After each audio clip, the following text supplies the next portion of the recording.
Bueno, hoy es el Día Mundial del Cáncer de Colon. Bueno, es un cáncer de alta prevalencia en nuestro país. ¿Cuáles son sus síntomas? ¿Cómo se puede detectar a tiempo? ¿Cuáles son los tratamientos? Estamos con el doctor Felipe Belolio, coloproctólogo de la Red de Salud de la Universidad Católica Christus y la Sociedad Chilena de Coloproctología. Está todo bien dicho, ¿no? Está todo muy bien dicho. Doctor, ¿cómo está? Primero que nada, buenas tardes. Muchas gracias por estar aquí junto a nosotros. Muchas tardes, muy buenas tardes. Muchas gracias por invitarme en este día que para nosotros es bien relevante. Particular. Ya, hablábamos un poquito antes de entrar al aire y le preguntaba yo si efectivamente era el cáncer de uno de los de mayor prevalencia. Yo tenía entendido que era como el de tercer mayor prevalencia. Mama en el caso de mujeres, próstata en el caso de hombres y después, si uno combina, queda el cáncer de colon. ¿Ahí tan importante es? Sí, la verdad que nosotros muchas veces fuimos famosos por el cáncer de vesícula biliar, el cáncer gástrico, eran grandes temas digestivos en nuestro país. Sin embargo, la, vamos a llamar así, occidentalización, el desarrollo de nuestra sociedad ha permitido que emerja con fuerza este cáncer colorectal, que es el nombre más completo porque involucra todo el intestino grueso, tanto el colon, que es la porción abdominal, como el recto, que es la porción pelviana, transformándose hoy en día en cuanto a incidencia, que después podemos discutir un poco más qué significan esos números, pero en cuanto a presentación, en el segundo, si uno suma hombres y mujeres, como tú bien dijiste, próstata sigue siendo el primero en hombres, segundo colorectal, en mujeres mama y colorectal. Cuando se combinan ambos sexos, colorectal queda como el segundo cáncer que más casos nuevos presenta al año hoy en día en nuestro país. ¿Cuántas personas mueren al año producto de este cáncer? Aproximadamente 3.500, una cosa por el estilo. O sea, estamos hablando de, no sé, 8 personas al día.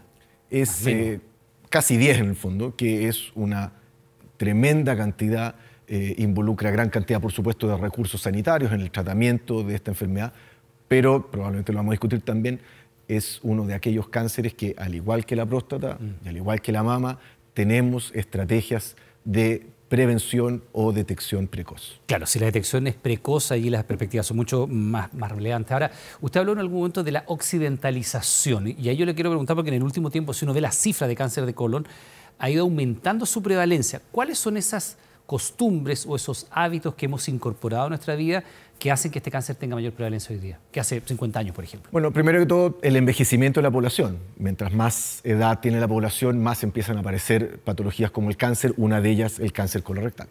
Por otra parte, la obesidad es bastante relevante. Por otra parte, alcohol, tabaco, consumo de carnes rojas, embutidos, sedentarismo, lo que se llama el síndrome metabólico como concepto, todas esas cosas que probablemente hace 30, 40, 50 años atrás era más bien el consumo de alimentos dañados, era la desnutrición, hoy en día estamos al otro lado de eso. Todo eso ha generado un ambiente bastante más propicio para la aparición de este tipo de neoplasias. Claro, Chile en los 70 tenía problemas de desnutrición infantil y hoy día en el 2020 tenemos problemas de obesidad infantil. Ahora, la edad donde se produce con mayor incidencia este cáncer y cómo hacer para cambiar los hábitos de vida que finalmente alguno de ustedes los ha descrito, ¿no? Comer mal, descansar poco, fumar, en fin, situaciones bien estresantes que son como el día a día de nuestra sociedad.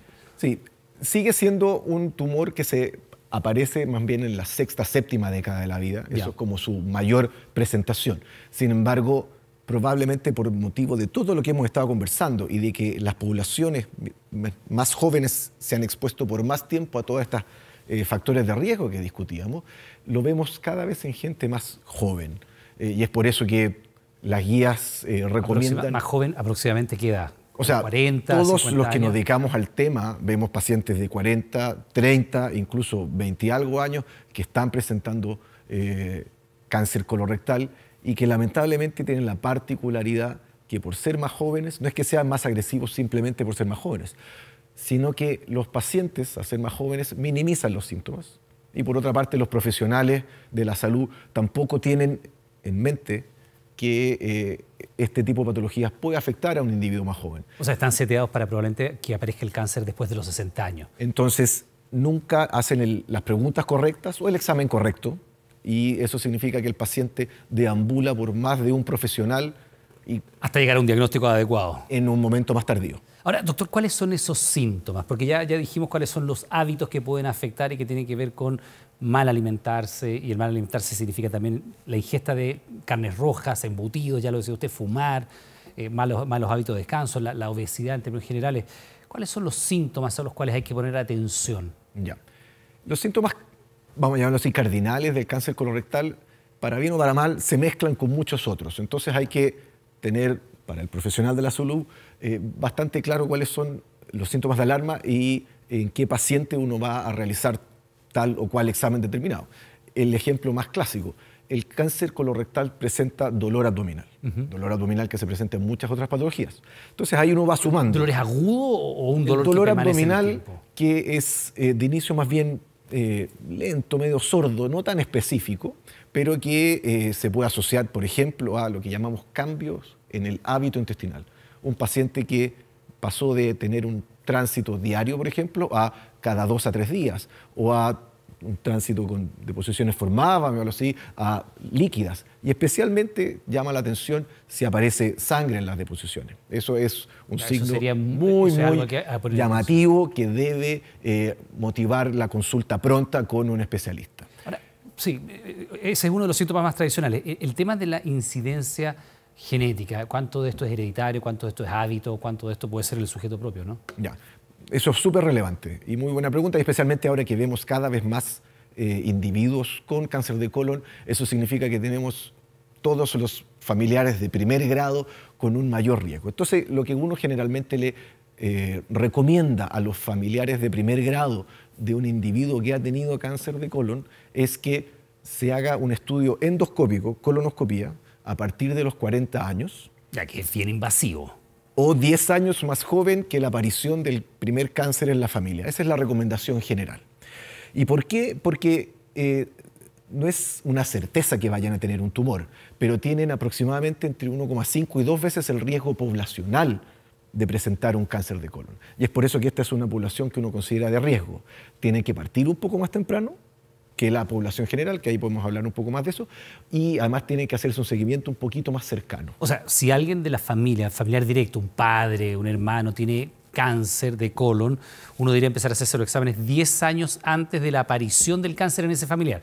Por ejemplo, o cuando aparece, por ejemplo, si es mi hermano y tiene mi misma edad, bueno, por supuesto. Claro, pero si papá lo tuvo a los 50, uno a los 40 debería, cuando uno llega a sus 40 años debería empezar a hacer. Claro, pero cuando uno, por ejemplo, en el caso de las mujeres, la palpación mamaria es muy relevante. En el caso de los hombres, después de una cierta edad, uno tiene que hacerse el examen respectivo, el examen de próstata. Y en el caso de este cáncer de colon, para hombres y para mujeres, ¿es lo mismo? Sí, no hay una diferenciación por sexo. Ambos sexos pueden presentar este tumor de la misma manera y son bastante similares en sus características. ¿Y la incidencia hombres-mujeres se distribuye parejamente? Bastante parejamente, sí. Ahora, doctor, claro, cuando uno quiere evitar, por ejemplo, un cáncer de pulmón, evidentemente el dejar de fumar o el no fumar es fundamental. En el caso del cáncer de colon, aparte de los factores genéticos que usted dice que pueden predisponer a alguien en la familia, ¿qué factor sería esencial? Que uno diría, ¿sabe qué? Si usted no quiere tener esta patología, que además ya estamos diciendo, son 3.000 y tantas personas que mueren al año, 10 al día, deje de hacer esto o haga esto con menor frecuencia, cambie su dieta de tal característica e incorpore estos otros alimentos que a lo mejor uno los deja de lado. Perfecto. A ver, no hay nada tan lineal como tabaco y pulmón, pero de hecho probablemente todos conozcamos pacientes que nunca han fumado en su vida y tuvieron un tumor de pulmón. Aquí no es que haya una sola causa, es una combinación de causas y es por eso que la recomendación bien en general es básicamente lo que tú mencionaste: tratar de mantener un peso estable, tratar de mantener un consumo de fibra alto, con una disminución de carnes rojas especialmente y de embutidos primordialmente. Esas dos son las que uno... Esos dos son factores como importantes, son los más, carnes rojas los más y fuertes, los embutidos. los más fuertes. Y bueno, bien arraigados en nuestras culturas culinarias. Sí, pucha, sí, pero así todo, esos son los que están demostrados. Entonces, cuando uno se enfrenta a una predisposición genética, por ejemplo, si un individuo tiene un familiar de primer grado o más de un familiar de primer grado especialmente, uno no puede pelear contra la genética, pero por supuesto que puede hacer la prevención en todos esos factores de riesgo que sí son modificables. Pero lo más importante lejos en un tumor del colon o recto es la prevención en relación a los estudios que uno puede hacer. Así como para la próstata uno se puede portar súper bien, igual te puede dar un cáncer de próstata, para el cáncer de mama un poco lo mismo, en el cáncer de colon también. Y tenemos esas herramientas están, y lo que hay que hacer es que, consultando al médico correspondiente, se haga uso de esa herramienta y ahí uno podrá ver si se hace un test de sangre oculta en deposiciones o una colonoscopía o algún otro examen que el individuo considere En pertinente. términos generales, doctor, si es que no hay un familiar directo que haya tenido este cáncer, ¿a partir de qué edad uno debería empezar a mirar si hacerse o no este examen o consultar a un especialista para una prevención temprana o de detección temprana que ya me contará usted, imagino, hace la gran diferencia en el tratamiento? Sí. A ver, cuando... Porque los hombres, perdón, los hombres a partir de los 40, 45 años no sabe, tienen que hacerse el examen de próstata. Eso Sí. y de ahí con una cierta periodicidad, cada 5 años, en fin. Sí. Vamos a decir, la desventaja que tiene el cáncer colorectal es que tiene toda una estigmación social en relación a cómo se estudia. De hecho, a la gente, los hombres les cuesta mucho ir al urólogo para hacerse el examen de próstata, imagínense para ir a hacerse una colonoscopia. Entonces, eso hace que exista esta herramienta del test de sangre oculta, que es muy fácil, muy sencillo y que está en las guías de GES del cáncer de colon nacionales. Sobre los 50 años debieran ofrecerse o realizarse a cualquier individuo que sí lo requiera, o cada médico que cuando le vienen a decir, oiga, sabe que ya cumplí 50, me quiero hacer algunos exámenes de salud, debiera estar incluido el test de sangre oculta en deposiciones. Es barato, muy poco invasivo. ¿Qué metodología tiene ese? Perdón, no lo había escuchado. Se le entrega un kit Ya. muy sencillo y se coloca Parte de deposición estamos hablando de salud, parte de las deposiciones sobre un recipiente que tendrá exactamente, que eso se entrega en un laboratorio que eso se entrega un hace resultado. domiciliario, se hace en la clínica, no tengo idea. No te entregan el kit. El dispositivo y uno tiene que hacerlo. Y ahí se hace el estudio respectivo. Exactamente. Y si eso, ese estudio, sale positivo, ya, sugiere la presencia de deposiciones para pacientes que no tienen sangrado visible, por eso se llama test de sangre oculta en deposiciones, y ese test positivo indica la necesidad, ahora sí, de un estudio con una colonoscopía. ¿Y la colonoscopía está bien aplicada a este tipo de tratamiento? Porque me estaban comentando recién que a lo mejor no siempre es lo más adecuado hacer una colonoscopía porque es un tratamiento bastante invasivo. Ya, la colonoscopía es invasiva, tiene costos, es caro, tiene riesgos, necesita una infraestructura, necesita un profesional que la realice, y es por eso que hoy en día en nuestro país, especialmente en el sistema público, el acceso a colonoscopía es muy complejo, muy difícil, mucha demora, incluso para pacientes sintomáticos, imagínense para pacientes asintomáticos. O sea, ni siquiera es una cuestión de tener los síntomas, es que en el sistema público no está muy disponible. Absolutamente. Entonces, el sistema privado, y es una de las grandes discusiones de este país, en el sistema privado sí. Por eso hay muchos hospitales donde hay planes en que se ha tratado de reducir estas listas de espera, en que se basa mucho en tratar de privilegiar a aquellos que tienen muchos síntomas más claros, más evidentes, más sugerentes, como los que mencionamos previamente. El sangrado, los sangrado, dolores. Baja de peso, dolor abdominal. Baja de peso, perdón, también. Baja de peso no explicada, anemia no explicada. Perfecto. Eso también son dos síntomas que son bastante clásicos dentro del cuadro de cáncer de colon. Entonces, en ese grupo de pacientes existen varios hospitales que han tratado de seleccionar a aquellos pacientes que tengan mayor chance de tener un hallazgo positivo, entendiendo como... O sea, cuya sintomatología haga más recomendable. Versus pacientes que probablemente tengan lo que llamamos un trastorno digestivo funcional o colon irritable, o que están sangrando, por ejemplo, por hemorroides y van a ocupar un recurso que es tan necesario. ¿Ya? Entonces, en ese sentido, la colonoscopía es un examen que no está tan ampliamente disponible como quisiéramos, y si hubiera alguna cosa que mencionar, ojalá la ley de cáncer establezca, nueva ley de cáncer con su Consejo Asesor de Cáncer, pueda establecer líneas de trabajo, líneas de acción y llegar al final del día a algún tipo de plan de tamizaje o screening del cáncer colorectal. Doctor Vilolio, ya nos decía usted la incidencia genética y la importancia de si uno tiene un familiar directo con cáncer de hacer una detección temprana. También nos da algunas luces a propósito de los hábitos alimenticios que podrían incidir, carnes rojas, embutidos, en fin, falta de ingesta de fibra. En el tema del sedentarismo, ¿cuánto influye la falta de actividad física, las personas que no hacen ningún tipo de ejercicio, el que se va directamente del trabajo a la casa? Probablemente dentro de lo que hemos mencionado, si uno lo toma como un factor aislado, no sea el más relevante. Lo que pasa es que todas estas cosas que hemos mencionado tienen que ver con la salud general, global, de muchos otros ámbitos.